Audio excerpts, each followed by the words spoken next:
हिमाचल प्रदेश में रिवाज भी बदला और सत्ता भी बदली। 2022 के विधानसभा चुनाव में यहाँ एक बार फिर जनता ने हर 5 साल में सत्ता परिवर्तन कर रिवाज बरकरार रखा और भाजपा के बाद कांग्रेस को एक बार फिर से सत्ता संभालने का मौका दिया। हिमाचल प्रदेश की 68 विधानसभा सीटों के लिए एक ही चरण में चुनाव हुए, जिसमें 40 सीटों पर कांग्रेस की जीत हुई। वहीं भाजपा को 24 सीटों पर जीत के साथ संतोष करना पड़ा और 3 सीटों पर निर्दलीय जीते। वहीं आम आदमी पार्टी यहां अपना खाता भी नहीं खोल सकी।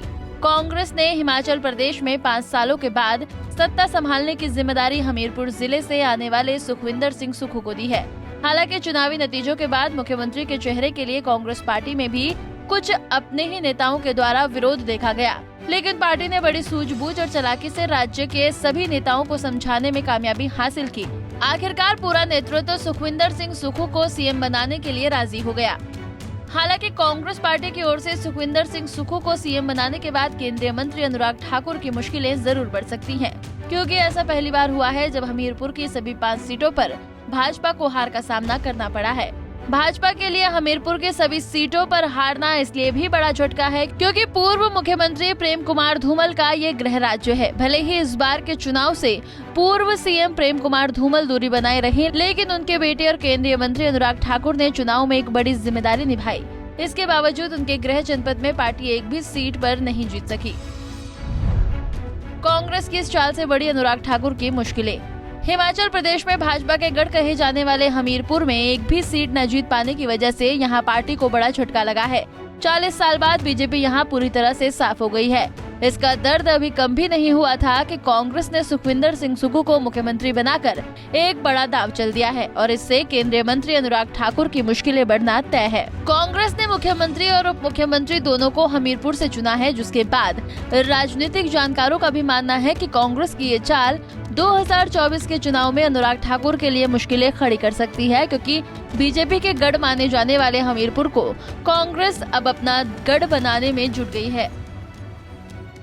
हमीरपुर को भारतीय जनता पार्टी का गढ़ इसलिए भी माना जा रहा है क्योंकि पिछले कई सालों से चुनाव को देखा जाए तो हमीरपुर की जनता ने हमेशा भाजपा को दिल खोल कर वोट किया है।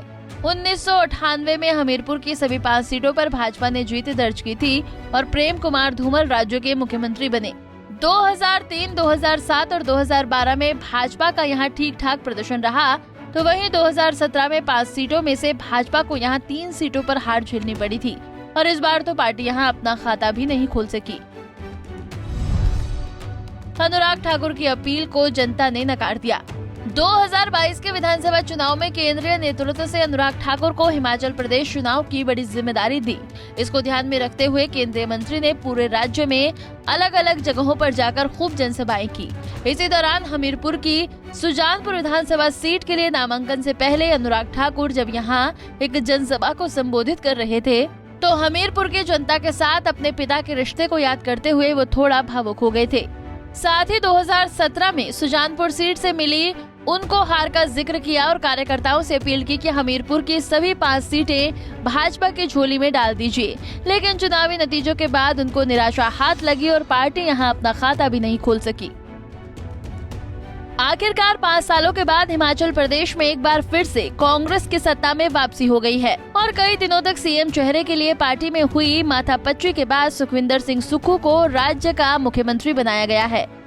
कांग्रेस पार्टी की इस जीत के कई मायने हैं क्योंकि अगले साल भी कई राज्यों में चुनाव होने वाले हैं।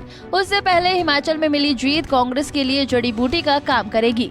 पार्टी नेताओं को इससे हौसला भी बढ़ा है, तो वहीं भाजपा के लिए यहाँ मिली हार बड़ा सबक है, क्योंकि हिमाचल प्रदेश पार्टी के राष्ट्रीय अध्यक्ष जेपी नड्डा का गृह राज्य है और पीएम मोदी, गृह मंत्री अमित शाह के अलावा कई केंद्रीय मंत्रियों ने भी चुनाव की कमान संभाली थी। इसके बावजूद पार्टी को यहाँ मिली हार एक चिंता का विषय है।